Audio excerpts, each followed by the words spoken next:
This is how you make a 1-inch snap hook keychain. First you get your 1-inch machine out, then you get your parts, which include shells, your graphics, mylar, colette, VersaBack, and snap hook keychain.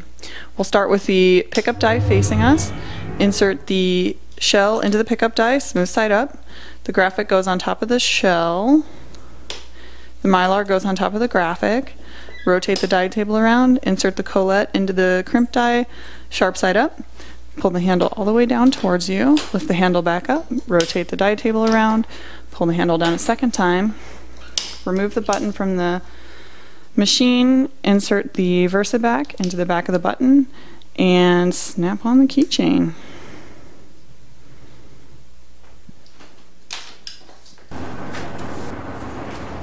That's it. Thank you for watching. Please visit us at www.buttonmakers.net for more tips, tricks, and crafty ideas.